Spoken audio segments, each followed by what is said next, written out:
Okay, Hi, welcome back to our channel. If you are seeing me for the first time, na per Neecha. ఈ వీడియోలో నేను నా pre wedding shoot గురించి discuss చేయబోతున్నాను. So if you have not yet subscribe, please make sure to like, share and subscribe to our channel.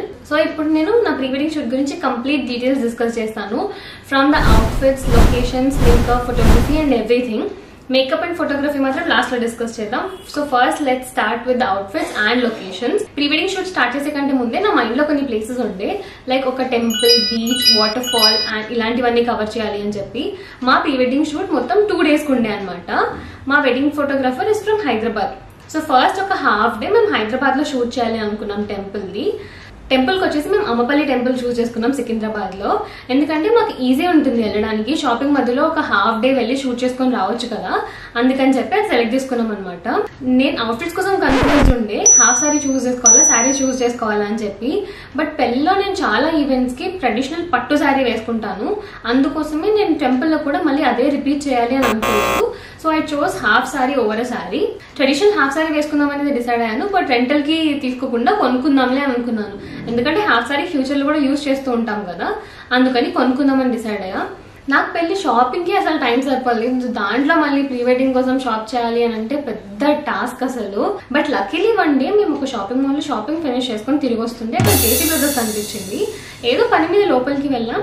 సరే ఎలాగో వెళ్ళాం కదా, ఒకసారి హాఫ్ సారీస్ చూద్దాం, ఏదైనా షూట్ కి సెట్ అయ్యేలా ఉంటే కొనుక్కుందామని వెళ్ళాం. ఆయన హాఫ్ సారీస్ చూపించామంటే తక్కువ ప్రైస్ లో చూపించాడు అనమాట. ఒక్కటి చూపించాడు, which was 1700 or 1800. Narayanpet type లో ఉంది, not Narayanpet, satin fabric. But అది నాకు బాగా నచ్చింది, ఎందుకంటే మరూన్ అండ్ బ్లూ కాంబినేషన్ లో వచ్చింది, డార్క్ కలర్స్ కాబట్టి ఫొటోస్ లో చాలా బాగా కనిపిస్తాయి అండ్ టెంపుల్ థీమ్ కి పర్ఫెక్ట్ గా సెట్ అవుతాయి అనిపించి నేను అది తీసేసుకున్నాను. నేను ఇది ఎప్పుడు తీసుకున్నాను, ప్రీ వెడ్డింగ్ షూట్ కి 2 days ముందు. దీనికంటే ఒక పెద్ద టాస్క్ ఏంటంటే బ్లౌజ్ స్టిచ్ చేయించుకోవడం. అది వెడ్డింగ్ సీజన్ లో 1 day లో బ్లౌజ్ ఇవ్వడం అంటే ఇంపాసిబుల్. కానీ ఏదో ఒకలాగా అక్కని కన్విన్స్ చేసి 1 day లో బ్లౌజ్ ఇవ్వండి, నాకు ఇంకా వేరే ఆప్షన్ లేదు అని అంటే తను ఒప్పుకున్నారు. 1 day లో స్టిచ్ అయితే చేసింది. కానీ ఏంటంటే నేను షూట్ కి ముందు రోజు షాపింగ్ వేసుకుని లేట్ గా తిరిగి వచ్చాను అనమాట. ఆ రోజు వాళ్ళ ఇంటికి వెళ్ళి డైరెక్ట్ గా కలెక్ట్ చేసుకున్నాను బ్లౌజ్. నేను మొన్ననే ఇచ్చాను కదా సైజ్ అంతా, సో పర్ఫెక్ట్ గా సెట్ అవుతుందిలే అన్న దాంతో తీసేసుకున్నాను. ఇంటికి వచ్చి ట్రై చేస్తే అదేమో లూజ్, అంటే క్లియర్ గా కనిపిస్తుంది లూజ్ అయిపోయింది అని చెప్పి. నాకు ఆల్టరేషన్ చేయించుకోవడానికి ఇంకా వేరే స్కోప్ లేదు, అన్ని షాప్స్ బంద్ ఉన్నాయి, ఇంట్లో మెషిన్ లేదు అని తెలిసిన వాళ్ళు కూడా ఎవ్వరు లేరు. ఎర్లీ మార్నింగ్ షూట్ ఉంది, ఏం చేయాలో అర్థం కాలేదు. లాస్ట్ కి మా అమ్మ సూదితో చేతితో స్టిచ్ చేసి ఇచ్చింది అనమాట. ఫొటోస్ లో క్లియర్ గా అబ్జర్వ్ చేస్తే అది కనిపిస్తుంది ఈ ఏరియాస్ లో ఇట్లా లూజ్ అయింది అని చెప్పి. బట్ ఎలాగైతేనే నా అవుట్ఫిట్ అయితే మేనేజ్ చేసేసాను. ఓకే, సో మా హస్బెండ్ కి దీనికి మ్యాచింగ్ ఒక అవుట్ఫిట్ తీసుకోవాలి కదా, అలా అని చెప్పి ముందు కొన్ని స్టోర్స్ చూసాం, కానీ ఎక్కడా దొరకలేదు అనమాట. బట్ షూట్ ముందు రోజు మేము చార్మినార్ వెళ్ళాం వెడ్డింగ్ కార్డ్స్ ప్రింటింగ్ కోసం. అక్కడ ట్రెండ్స్ ఉంటే సరే ఒక్కసారి ట్రెండ్స్ కి వెళ్ళి చూద్దాం, ఏదైనా దొరికితే ఇంకా మంచిదే కదా, లేకపోతే ఇంకా టైం లేదు ఈవినింగ్ కూడా అని చెప్పి వెళ్తే ఎగ్జాక్ట్ కలర్ సాటిన్ అండ్ మాకు ఎలా అయితే కావాలనుకున్నామో అలానే దొరికింది. ఇంకా వెంటనే అది తీసుకొని వచ్చేసాం. టెంపుల్ షూట్ కాబట్టి ఎండ రావడం కంటే ముందే ఫినిష్ చేసుకోవాలనుకున్నాం. సో ఎర్లీ మార్నింగ్ స్టార్ట్ చేయాలి అని 4కి అక్కడికి రమ్మన్నారు లొకేషన్ కి. సో నేను మేకప్ ఆర్టిస్ట్ కి 2 o'clock రమ్మని మేము రెడీ అయ్యి 4:30 అరౌండ్ ఆ టైంకి వెళ్ళిపోయాం. బట్ అప్పటికి సన్ రైజ్ కూడా అవ్వదు కదా, మొత్తం చీకటిగా ఉంది. మేము 6 o'clock అరౌండ్ షూట్ స్టార్ట్ చేస్తే మాకు 11:30 అయింది అనమాట. షూట్ అయ్యేటప్పటికి ఫొటోస్, వీడియోస్ అన్ని క్యాప్చర్ చేసుకుని ఫైనలీ 11:30కి మేము రిటర్న్ అయ్యాం. బట్ ఈ టెంపుల్ ప్రీ వెడ్డింగ్ టీజర్ వచ్చేసి one of my favourites from my wedding. నాకు చాలా ఇష్టం. The song, the outfits, everything was so perfect. నేను ఇక్కడ లింక్ చేస్తాను, ఒకవేళ మీకు టైం ఉంటే మీరు చూసేసేయండి. నెక్స్ట్ ఇంకా 1.5 day ఉంది మాకు ప్రీ వెడ్డింగ్ కి. అండ్ బీచ్, వాటర్ ఫాల్ అవన్నీ లొకేషన్స్ కావాలనుకున్నాం కదా. సో హైదరాబాద్ అయితే డెఫినెట్లీ కాదు, ఎందుకంటే ఇక్కడ బీచ్ లేదు కాబట్టి వైజాగ్ చూస్ చేసుకున్నాం. అక్కడ అన్ని ఒకటే దగ్గర దొరుకుతాయని చెప్పి. ఇప్పుడు టెంపుల్ కాబట్టి ట్రెడిషనల్ నేను అట్లా మేనేజ్ చేసేసాను. But beach and waterfalls అంటే కొంచెం ఫ్లోయీ ఫ్యాబ్రిక్స్, గౌన్స్ ఇట్లా ఎగ్గరేసుకునేది అవన్నీ కావాలి కదా, అది కొనుక్కుంటే నేను ఫ్యూచర్ లో యూజ్ చేయను. సో డెఫినెట్లీ నాకు అవి యూజ్ ఉండవు. Rental was the best option. Hyderabad లో ఫస్ట్ రెంటల్ స్టోర్స్ చూసాను, ఎందుకంటే ఇక్కడ ఎక్కువ డిజైన్స్ ఉంటాయి కదా, వైజాగ్ లో నాకు అన్ని డిజైన్స్ దొరకకపోవచ్చేమో అనేసి ఇక్కడే ఫస్ట్ చూసుకున్నా. ఇక్కడ ఏమైనా నచ్చితే ఇక్కడ సెలెక్ట్ చేసుకొని అది తీసుకొని వెళ్ళి మళ్ళీ కొరియర్ చేద్దాం అని అనుకున్నా. బట్ తిరుగుతూ ఉంటే కాస్ట్ వాజ్ లైక్ అన్నీ ఒక 4,000 or 5,000 per day. అండ్ ఇంకొకటి ఏంటంటే ఇప్పుడు మనం తీసుకుంటే మళ్ళీ 1 dayలో రిటర్న్ ఇవ్వాలి, విచ్ వాజ్ నాట్ పాసిబుల్. ఎందుకంటే నేను ఇక్కడ నుంచి వైజాగ్ తీసుకెళ్ళాలి, అక్కడ షూట్ అయ్యాక మళ్ళీ కొరియరో ఇంకెవరితోనో ఇచ్చి పంపించాలి. అది నాకు అసలు ఫీజిబుల్ అవ్వలేదు. అండ్ నచ్చినవి కూడా చాలా ఎక్స్పెన్సివ్ ఉండే అనమాట. సో ఇక్కడ తీసుకోకుండా వైజాగ్లోనే ఏదైనా చూద్దామని అనుకున్నా. ఇన్స్టాగ్రామ్లో కొన్ని స్టోర్స్ చూసి నేను షార్ట్ లిస్ట్ చేసి పెట్టుకున్నాను. ప్రీ వెడ్డింగ్ షూట్కి వెళ్ళినప్పుడు ఒక 1 day ముందెళ్ళి ఈ స్టోర్స్ అన్ని చూసి ఏదో ఒకటి డిసైడ్ అవుదాం, ఉన్న వాటిలో ఇంకా బెస్ట్ చూస్ చేసుకుందాం అని అనుకున్నా.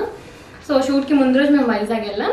నేను ఏదైతే షార్ట్ లిస్ట్ చేసి పెట్టుకున్నానో అవన్నీ 1 by 1 అన్నీ తిరిగేసి అక్కడ నచ్చినవన్నీ నేను ట్రై చేసుకొని చూసుకుని ఒక 3 outfits నేను ఫైనల్ చేసుకున్నాను. 2 gowns అండ్ ఒక శారీ అనమాట వాటర్ ఫాల్ కోసం, అవి తీసేసుకున్నాం. ఇంకొకటి బీచ్ లో ఏదైతే నేను వైట్ ఫ్రాక్ వేసుకున్నాను అది నేను కుట్టించుకున్నాను, ఎందుకంటే నేను అది డెఫినెట్ గా యూజ్ చేస్తాను ఆ ఫ్రాక్ ని.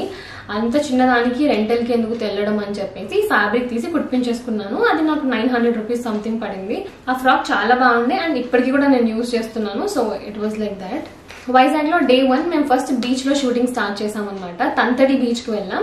Early morning sunrise shoot మేము బీచ్ దగ్గర స్టార్ట్ చేయాలి అనుకున్నాం. సో Day 1 మేము తంతడి బీచ్ లో స్టార్ట్ చేసాము. అక్కడ 6 కి అలా స్టార్ట్ చేస్తే షూట్ అయ్యేటప్పటికి 11:30 or సంథింగ్ అయింది. క్రౌడ్ మరీ ఎక్కువ లేరు, ఇంకా ఫొటోస్ అండ్ వీడియోస్ తీసుకోవడానికి కొంచెం టైం పట్టింది. 11:30 అయ్యాక మేము రిటర్న్ అయిపోయి తినేసి డ్రెస్ చేంజ్ చేసుకొని నెక్స్ట్ మళ్ళీ 3 o'clock కి వేరే లొకేషన్ కి వెళ్ళాం అనమాట. 1080 పార్క్. అక్కడ ఈవినింగ్ షూట్ చేద్దామని చెప్పేసి వెళ్ళాము. నేను రెడ్ డ్రెస్ వేసుకున్నాను, మా హస్బెండ్ బ్లేజర్ వేసుకున్నారు. ఇవి 2 రెంటల్ స్టోర్ నుంచి తీసుకున్నాం. నేను ఈ రెంటల్ స్టోర్స్ అన్ని డిస్క్రిప్షన్ లో ఇస్తాను, సో మీకు కావాలంటే మీరు చెక్అవుట్ చేసేసేయండి. 1080 పార్క్ లో మేము షూట్ ఫినిష్ చేసేటప్పటికి ఈవినింగ్ 7 అయిపోయింది, లైట్ మొత్తం పోయింది. ఇంకా నెక్స్ట్ షూట్ చేసే స్కోప్ అయితే లేదు, ఇంకా ఆ రోజుకి ర్యాప్ చేసేసుకున్నాం. నెక్స్ట్ డే కూడా మేము ఎర్లీ మార్నింగ్ స్టార్ట్ అయిపోయాం, బికాజ్ ఆ రోజు ఉన్న లొకేషన్స్ అన్ని మేము ఫినిష్ చేసేయాలి. That was the last day. Paderu దగ్గర మేము ఒక హిల్ పాయింట్ కి వెళ్ళాం అనమాట. That view was so good. అసలు ఫొటోస్ లో కంటే చూడడానికి it was completely covered with work. చాలా బాగుండే మార్నింగ్. అక్కడ మేము ఎక్కువ టైం స్పెండ్ చేయలేదు, బికాస్ ఒక్కటే వ్యూ కదా, మరి అంత ఫొటోస్ అండ్ వీడియోస్ ఎక్కువ ఏం తీసుకోలేదు. కొద్దిగా తీసుకొని మళ్ళీ మేము రిటర్న్ అయిపోయి దారిలో ఒక దగ్గర ఫుల్ గ్రీనరీ కనిపిస్తే అక్కడ కొన్ని వీడియోస్ తీసుకొని వచ్చేసాం. నెక్స్ట్ మేము 11 o'clock ఆ టైంకి వాటర్ ఫాల్స్ దగ్గరికి వెళ్ళాం. వాటర్ ఫాల్స్ దగ్గర మేము శారీ వేసుకుందాం అని అనుకున్నాం. Sari was 10 meters long. అసలు అది క్యారీ చేయడానికి చాలా కష్టమైంది. కొత్తపల్లి వాటర్ ఫాల్స్ కి వెళ్ళి కొత్తపల్లి వాటర్ ఫాల్స్ దగ్గర షూట్ ఫినిష్ చేసేసుకొని నెక్స్ట్ లొకేషన్ కి వెళ్ళాం. నెక్స్ట్ అయితే మేము క్యాజువల్ గా చేద్దాం అనుకున్నాం, ఏదైనా ప్రాపర్ లొకేషన్ కాదు, జస్ట్ రోడ్ మీద అట్లా క్యాజువల్ షూట్ చేద్దామని. దానికోసం మా హస్బెండ్ ఏమో డెనిమ్ జాకెట్ వేసుకున్నారు, నేను జంప్ సూట్ వేసుకున్నా. ఈ జంప్ సూట్ నాకు మా ఫ్రెండ్స్ గిఫ్ట్ చేశారనమాట వెస్ట్ సైడ్ నుంచి. ఆ జంప్ సూట్ వేసుకొని అక్కడ షూట్ ఫినిష్ చేసేసుకున్నాం. ఆల్మోస్ట్ 6 or 7 అయింది. ఇంకా లైట్ పోయే టైంకి ఇంకా ర్యాప్ చేసేసాం. షూట్ వాస్ ఫర్ 2 days, కానీ అది ఇంకా ఆల్మోస్ట్ 2.5 days అయిపోయింది. And that's how we've done it. ఈ second day pre wedding video కూడా నేను ఆల్రెడీ నా ఛానల్లో అప్లోడ్ చేశాను. సో మీకు టైం ఉంటే ఒక్కసారి చూసి ఎలా ఉందో కామెంట్ చేసేయండి. Now coming to the next part, which is makeup and photography. Photography అయితే నేను wedding like from the engagement to the wedding నేను మొత్తం ఒకటే ఫోటోగ్రాఫర్ దగ్గర ప్యాకేజ్ లాగా మాట్లాడుకున్నాను. అందులో pre wedding shoot was complimentary for 2 days and that's how we've covered this. My makeup artist was from Hyderabad. So Ammapalli shoot నేను తనతోనే చేశాను. వైజాగ్ టైంలో తను అవైలబుల్ లేదు. ఇంకొకరిని మళ్ళీ హైదరాబాద్ నుంచి మాట్లాడితే ట్రావెలింగ్ ఎక్సెట్రా అయిపోతుంది కదా అని చెప్పి వైజాగ్ లోనే ఒక మేకప్ ఆర్టిస్ట్ ని చూసుకున్నాను. నేను తన డీటెయిల్స్ కూడా డిస్క్రిప్షన్ లో యాడ్ చేస్తాను. 2 days మొత్తం నాతోనే ఉండింది. వచ్చి తను మేకప్ చేసి నా షూట్ ఫినిష్ అయ్యే వరకు ఉండింది. బికాస్ టచ్అప్స్ కానీ ఏదైనా మధ్యలో ఇష్యూస్ వస్తే హెల్ప్ గా ఉంటుంది కదా అని చెప్పి 2 days మొత్తం ఉంది. అండ్ 2 days కి నాకు అండ్ మా హస్బెండ్ కి కూడా కొంచెం టచ్అప్ చేసింది అనమాట. దానికి మొత్తం she charges 20,000 rupees and she did a pretty decent job. That was all about our pre wedding. నేను అనుకున్నవి ఆల్మోస్ట్ అన్ని కవర్ చేసేసాం. ఒక్కటి కవర్ చేయలేకపోయాం, which was lotus park. Kondakarla Ava అని చెప్పి ఒకటి ఉంటుంది వైజాగ్ లో. ఒకవేళ మీరు అది కూడా ట్రై చేయాలంటే ట్రై చేయొచ్చు. అండ్ మీకు ఇది ఎలా అనిపించిందో ప్లీజ్ కామెంట్ చేసి నాకు చెప్పండి. నెక్స్ట్ వీడియోలో నేను నా పెళ్లి outfits, jewellery and wedding essentials, the mistakes I have done, etc. అన్ని షేర్ చేసుకుంటాను. So make sure you subscribe to our channel. Thank you so much for watching. Bye bye.